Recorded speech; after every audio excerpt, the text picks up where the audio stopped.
So it's been a crazy year for you. It has been. Yeah. How are you? I know there was a while where you got to rest, like 2 weeks you got to rest. But how are you dealing with it? Because I've fallen sick. Was that the only time you got to rest? That was the only time that there was like a 2-week period that went by that I actually had off completely, just because, you know, I was going. I'd been healthy for a while, but then I just kind of felt sick, under the weather.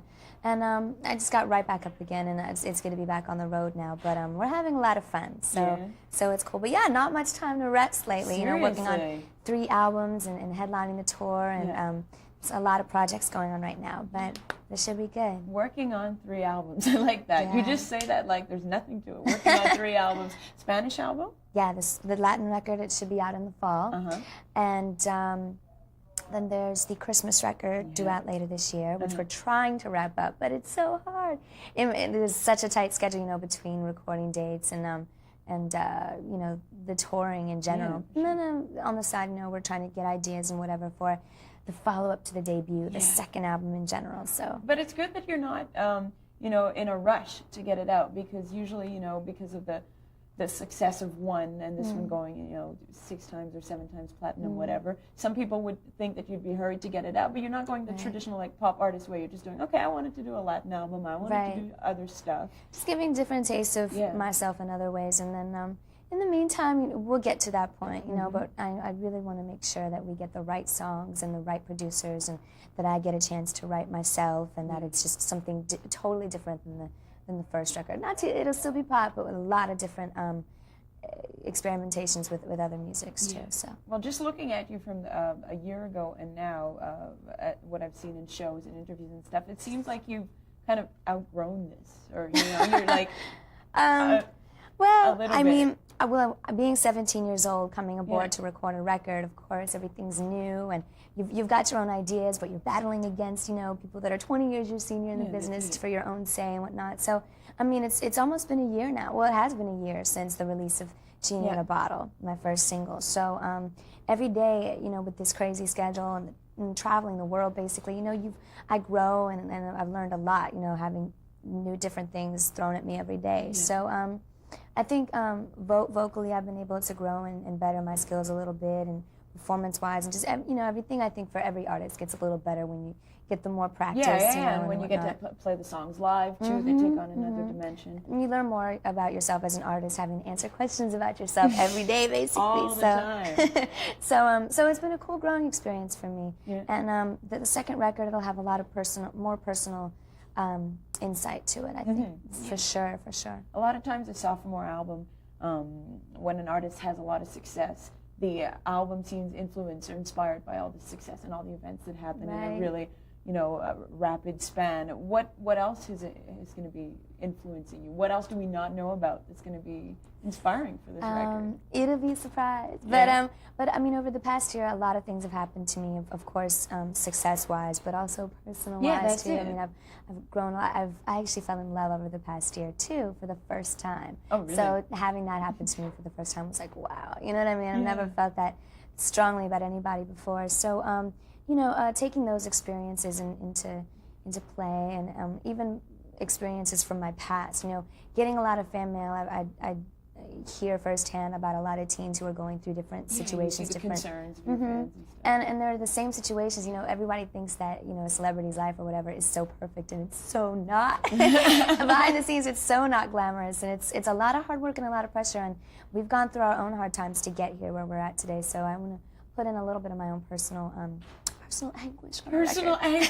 So what are you writing? Are you writing journals? Are you recording melodies? Well, I'm kind of like the notebook girl. I have 1,000 different notebooks for different reasons, you know, keep a lot of lists. And it's not something like a journal, writing down a lot of feelings, lyric writing, notebook, you know, there are a lot of different things.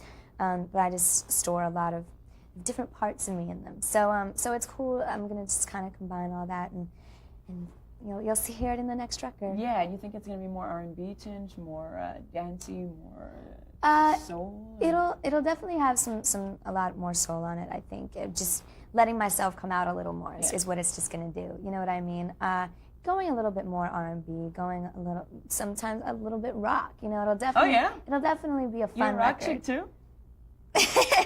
Yeah, well, I can definitely get into all kind of different music, and a part of me is in a lot of different styles that a lot of people don't know about yet. So yeah, what are you listening to could be. these days? I listen to everything from hip hop to rock to jazz to blues, but I think you have to be a good, a well-rounded artist. And But putting that into your own musical style is different. You know, trying to evolve into what you in what you're changing to, basically. Yeah. So it's going to be cool. It's going to be a really cool growing experience to even record that record. Cool. When are you planning to start? Did you start already? No, we didn't start recording the second album yet, but we're getting a lot of songs in, you know, a lot of cool ideas to work with. So I'm really excited about it. You seem really excited. Yeah. That's good. I'm really surprised that you just said this like that openly, that you fell in love for the first time this year. That's, you know, it's really hard sometimes to admit that you're in love with somebody. Yeah, well, it's really hard trying to, you know, Did you already live have a this chance to lifestyle. fall out of love? Or Well, that's a different story. But no. I don't think I'll always love, you know, I think your first love, or maybe it's different for different people, but for me, I'll always have a love for him. Yeah? So you're not having any trouble admitting that, or just talking about it? You Not really. I hate, like, hiding things. It's just, it's hard for me. Maybe it's part of my Sagittarian nature, but... Sagittarian nature? Yeah. Well, you know, it's the most sign, philosophical of all signs, apparently. Is it really? Yeah. Oh, really? I can see that, maybe. Yeah? Jim Morrison was the creative Sagittarian. side. That's what he said. So. Oh, really? Yeah.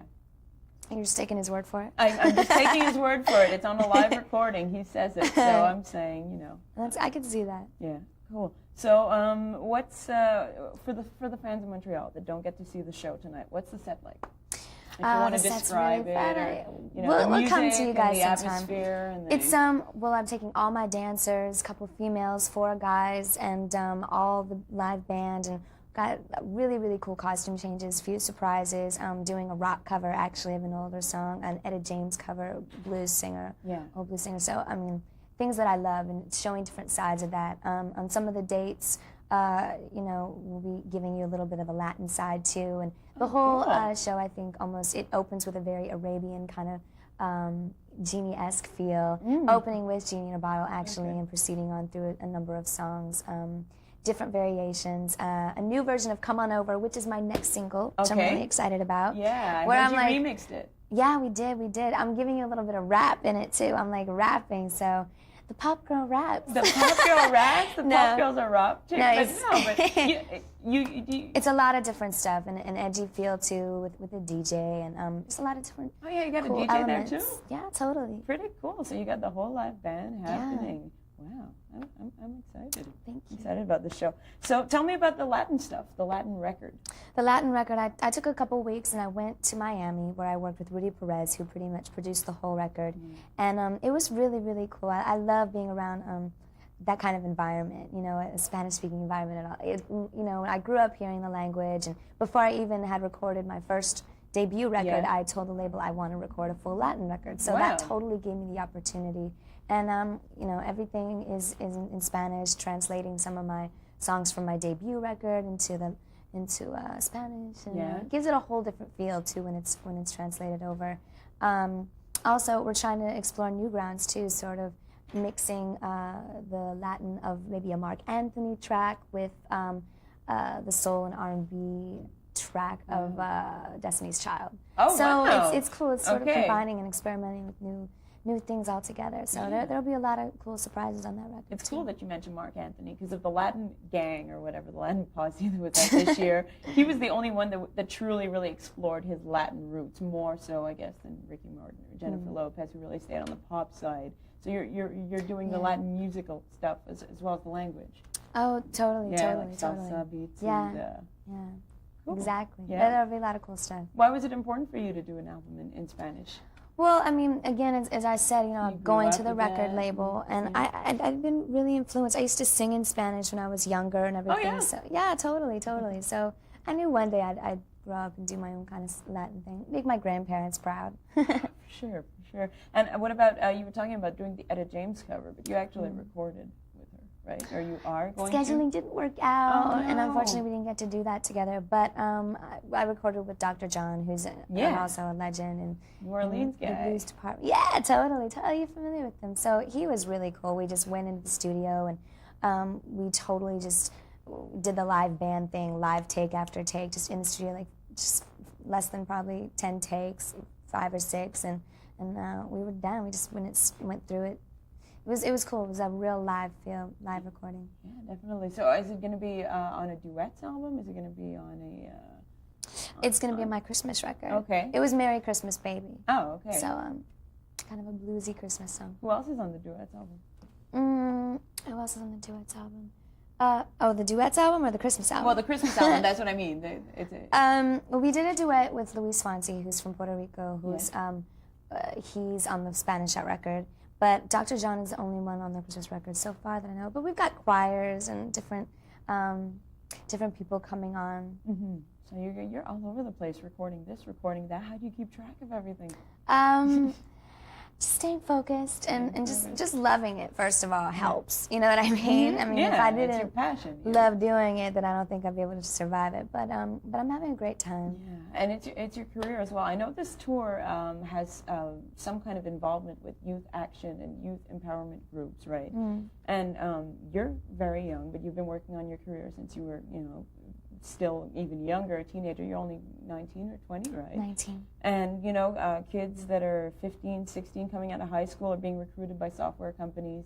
You got people like me that are 21, they're interviewing you. What do you think of all this youth movement that's really, focusing on careers in a younger way? I think it's great. I think it's great that young kids are really, putting a goal out there and striving for it and working towards it and getting out there and doing it, you know what I mean? Doing something rather than sitting at home watching TV or playing video games. You know what I mean? It's really cool that young kids are really making the effort and getting out there and doing something positive. Yeah. So what is actually the involvement of the tour?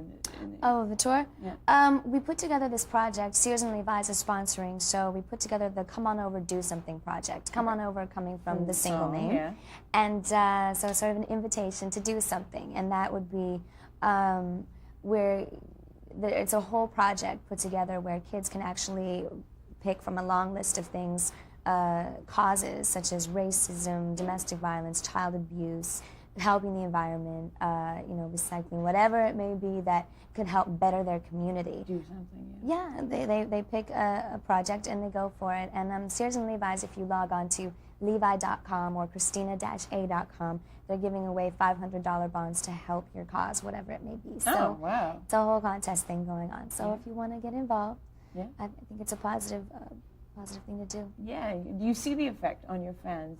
When you get a chance to meet some of them, do you see the effects that these things have on them? Oh my gosh, it's the greatest thing in the world to see how, something you've done kind of like inspires certain people and helps better their own lives or turn their negative situations into positive ones. And I mean, that to me, by touching someone like that, either with my music or by certain things that I do or, causes or whatever, that means more to me than selling 1 million records, just because, that's really special to me. Yeah. And some of them, I guess, you get to meet, as on the positive side, some of them look up to you and some of them really get what you're, trying to convey to them, or just the message that you're trying to convey. But some of them must have some kinds of crazed reactions. We saw people pretending to be your cousins at the door today. They're like, we're Christina's cousins. Oh, Can really? we come in?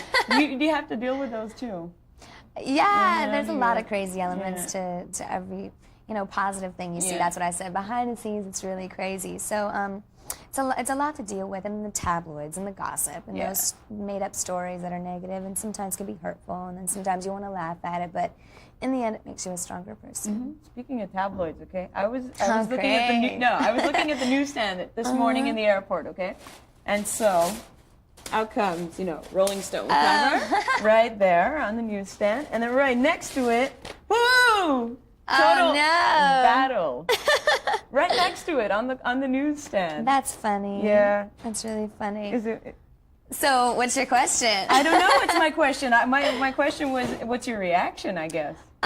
It's crazy. He's just something that I have to deal with that's out there, and it's, it's whatever.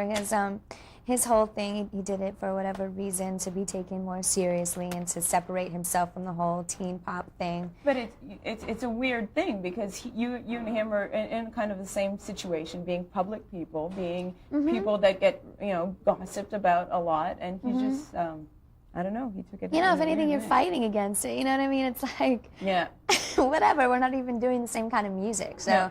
But, he got mad at me for saying certain things where he was way too sensitive. And I think he overreacted. He totally overreacted, and, whatever. We'll just leave that alone. Yeah. But, no, it's seriously, we are in the same business, and that's why I get so mad whenever people want to say negative things about me and me, like, having this rivalry, because it's like, if anything, we should be there for each other. We live, like, the same kind of lifestyle, the same kind of hectic, crazy schedule. So if anything, I want to be there for that other, to be there for each other, to relate to each other and compare stories and, go through the drama together, rather than against each other, make things more complicated. Yeah, you still get that. You still get people asking you if there's a rivalry between Britney and you. There are certain people that do, and I'm just like, you guys are so old at this point. It's so, like, overdone. It's like the first week I was out, it's get like over it. People they see some blonde hair and some tummy and they're like, oh. Same thing. They don't look further than I know, image, right? And it's like, stop being so lazy and like listen to a full record, watch a live performance, and you'll see the difference. Yeah. But it's just a matter of time also. Totally. Do you think after I think it seems that when you won your Grammy, which I congratulate you on, thank you. And when What a Girl Wants came out, it was around the same time. And it seems that people's perception of you changed at that point. They started, saying, "Oh yeah, she is different." Did you notice that? Did you sense that? Well, I guess so. I was actually, I wasn't expecting anything going in for that Grammy, just because I had been out the least amount of time. I was barely going on my second single. Yeah. So of course, I guess people who didn't know much about me would just, I don't know, overlook or whatever, Yes. But when I won that Grammy, I think it did make everyone go, what was different about her that made her stand out or win? So that was cool. And I just found out I got nominated for a Latin Grammy that are coming up. So I'm so excited. So congratulations Thank about you. that. Thank you. Wow, that is really cool. We have 3 little questions that we splice in between the features. They're like doing signs at the back. So we're just going to do those. Yeah, so congratulations about the Latin Grammy. Thank you. On a really sillier note, we have 3 questions we ask everybody for the show that we splice in between the features. The first one being, what's the worst job you ever had, if you did? I can't really say I did. Yeah, that's it. Being I've just so always young, been saying I've had bad gigs for sure. Oh yeah. Forgotten lyrics and I've forgotten lyrics and fell off stages and whatever. But besides that, I just had babies. I was definitely a wedding singer. Really? Yeah, totally. And an anthem singer and just a lot of different things. So, but no. Besides that, it was babysitting. Okay. Had to earn a little cash there. So. Yeah, for sure. What are you bad at? Oh God. Well, a bad habit would be that I'm like the messiest eater in the world. Like, you do not want to take me to dinner, because I will just like, scattered food. When I'm hungry, I don't care about napkins. I don't care about forks and spoons and knives. I'm terrible. I'm really terrible. I end up getting like stuff on my shirt and the whole bit. So. Oh, okay. So we'll keep that in mind. Don't keep that a secret. And weirdest gift you've ever gotten from a fan? They give me cute gifts usually. I don't know. I can't think of anything right now. Weird gifts. They've certainly done weird things, but I kind of don't want to go into that right now. Okay. We'll just leave that alone. Cool. So thanks a lot. Oh, no we problem. hope we will see you in Montreal. Oh, soon. me too. You definitely will. And good luck with the London gig and the Latin Grammys and everything else. Thank you so much. Thanks a lot.